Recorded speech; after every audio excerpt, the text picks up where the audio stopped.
اور نام اسلام کا لیتے ہیں اور پھیلاتے بارود ہیں، اس بارے میں کیا کہتے ہیں؟ جی بالکل، ابھی چونکہ بڑی پیاری بات باجوہ صاحب نے فرمائی صوفیہ کی، تو صوفیہ اصل میں انسانیت سے پیار کرتے ہیں، انسانیت سے، کوئی مذہب کوئی فرقہ وہ بات کی بات ہے، وہ انسانیت سے پیار کرتے ہیں، اور اللہ تبارک و تعالیٰ کی رحمتیں چونکہ مخلوق پر یکساں ہیں، تو انسانیت سے پیار کرنے کی وجہ سے جو فکری طور پر بھٹک بھی جاتے ہیں وہ بھی ان کے قدموں سے وابستہ ہو جاتے ہیں۔ اور جو آپ نے کہا کہ وہ لوگ جنہوں نے علم کا لبادہ اڑ رکھا ہے، علماء سو،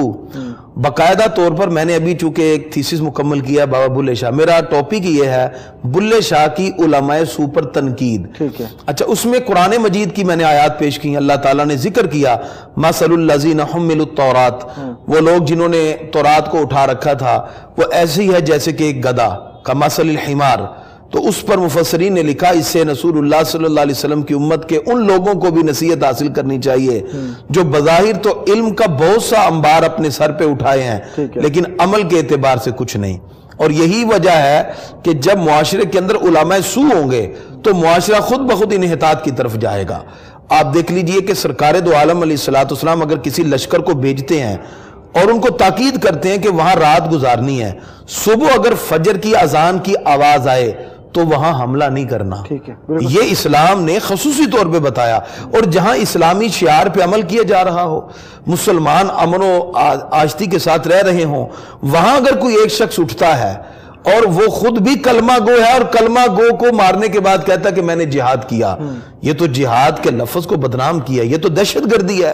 یہ تو آپ نے سراسر ان مسلمانوں کے ساتھ ظلم کیا ہے جو بازار میں کوئی سودا سلف لینے کے لیے آئے ہیں، جو کسی باغ میں انجوائے کرنے کے لیے آئے ہیں، آپ نے ان کو مارنے کے بعد کہا کہ ہم جہاد کر رہے ہیں۔ مسلمانوں کو مارنا اسلام میں تو اس کی ہرگز اجازت نہیں۔ اور وہ لوگ جو اس کی پاداش میں ایسے افراد کو تقویت دیتے ہیں اپنے کلام سے، یہاں تک کہ بہت سے ایسے لوگ، میں نام نہیں لیتا اس وقت، کہ جنہوں نے باقاعدہ ان لوگوں کو جنہوں نے اس کے خلاف اپنی آوازوں کو اٹھایا اور پاک فوج کے افراد جو شہادت کے درجے پر پہنچے انہوں نے ان کو شہید ماننے سے انکار کر دیا، ملک میں ایک عجیب جو مخمصے کی کیفیت پیدا کر دی۔ حالانکہ اس میں ڈاؤٹ ہی نہیں تھا، بھئی ایک کلمہ گو کو مارنے والا شخص جو ایک نہتے مسلمان بچوں کو جو سکول میں پڑھنے گئے ہیں ان کو جا کے مار رہے ہیں، اور آپ کہہ رہے ہیں کہ نہیں جی وہ جو مارنے والے ہیں جو وہ صحیح قدم اٹھا رہے ہیں اور جو ان کو کیفر کردار پہنچا رہے ہیں، اور اس پاداش میں اگر وہ شہادت کے درجے پر پہنچے آپ ان کو شہید مارنے کے لیے تیار ہی نہیں۔ اس کا مطلب ہے کہ یہ پری پلان ایک طریقہ کار ہے جس کے آپ مسلمانوں میں بھی تشکیک پیدا کرنا چاہتے ہیں۔ اسی لیے صوفیہ کرام، میں نے 7 صوفیہ کرام پہ بات کی خاص طور پہ جو کلام لکھا، اس میں حضرت سلطان باؤ رحمۃ اللہ تعالیٰ علیہ، ہم صوفیہ پہ اور جو تصور جہاد ہے اس پہ ہم ضرور بات کریں گے، تصور جہاد پہ کہ جس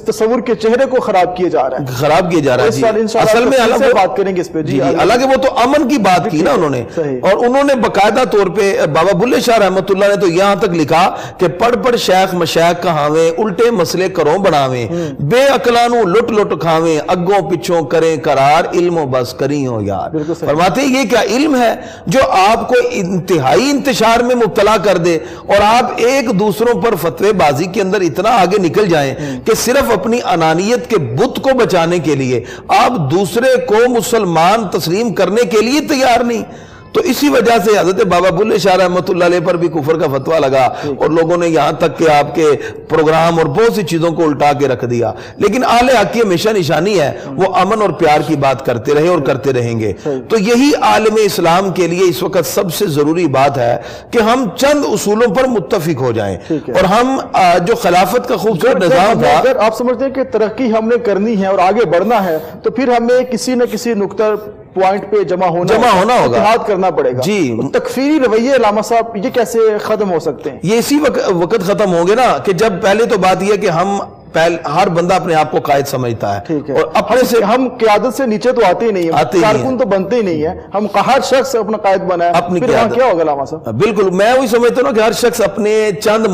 معتقدین کے مجمع میں یہ سمجھتا ہے کہ شاید مجھ سے بڑا قائد کوئی نہیں، اور اسی قیادت کو کوئی چھوڑنے کے لیے تیار نہیں۔ اور حضرت واصف علی واصف کا ایک جملہ میرے ذہن میں آ گیا کہ جب قیادت کا بہتات ہو جائے تو سمجھو قحطت کا فقدان ہو گیا ہے. تو یہاں بہتات ہے تو فقدان تو یہاں ایک جملہ اور بزرگوں نے کہا کہ جس قوم کو برباد کرنا ہو اس میں زیادہ قائد پیدا کرنا. تو ظاہری بات ہے ہر بندہ جب قائد ہوگا، ہر بندہ اپنی سوچ کے مطابق ڈیل کرنے کی کوشش کرے گا عوام کو، تو پھر حال یہ ہوگا جو آج ہم دیکھ رہے ہیں. ہمیں متحد